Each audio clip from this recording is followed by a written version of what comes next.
Hello दोस्तों, स्वागत है आपका हमारे चैनल इंडियन अफेयर्स पर। दोस्तों, क्या आपने कभी खुद या फिर अपनी मदर को आपके फादर से किसी चीज को छुपाते या उसको लेकर झूठ बोलते देखा है? आज हम एक काफी सीरियस और प्रेवलेंट इशू की बात करने वाले हैं, जो कि हाल ही में हुए एक बहुत ही हॉरिबल केस से जुड़ा हुआ है।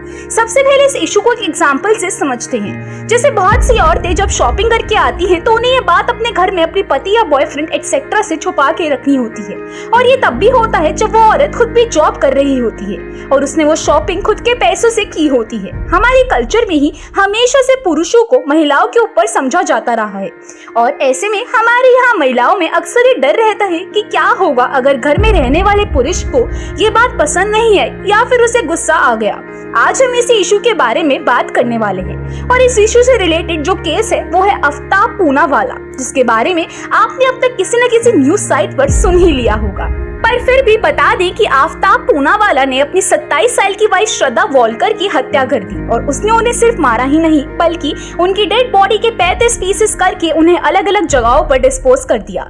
और तो और उसने उसी घर में जहां फ्रिज में अपनी वाइफ की बॉडी के कुछ टुकड़े रखे हुए थे, वहीं बम्बल पर बनी अपनी दूसरी गर्लफ्रेंड को लाकर साथ भी रहा। हालांकि 12 नवंबर को पुलिस ने आफ्ताब पूनावाला को अरेस्ट कर लिया। अब आप सोच रहे होंगे कि इस केस का हमारे बताए गए एग्जाम्पल से क्या लेना देना है। तो दरअसल जान से मारने से पहले भी आफ्ताब बहुत दिनों से आफ्ताब श्रद्धा को अब्यूज किया करते थे, पर श्रद्धा ने ये बात अपने पेरेंट्स, फ्रेंड्स और शायद खुद से भी छुपा के रखी। पर क्यों ये क्वेश्चन हर किसी की जबान पर है कि श्रद्धा अब्यूज को लेकर चुप क्यों रही?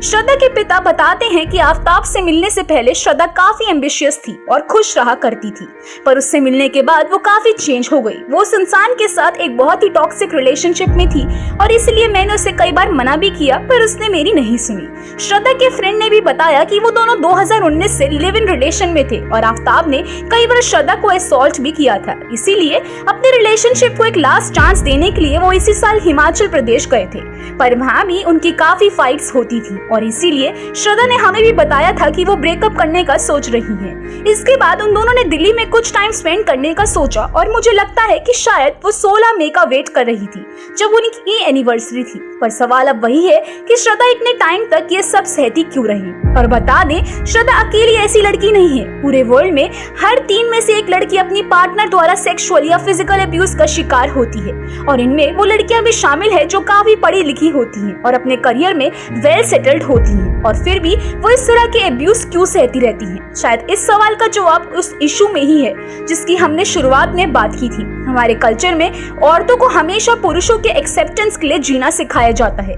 दोस्तों, इस इशू पर आपकी क्या राय है, हमें कमेंट सेक्शन में जरूर बताएं, और अगर वीडियो अच्छा लगा हो तो वीडियो को लाइक करें और हमारे चैनल को सब्सक्राइब करें।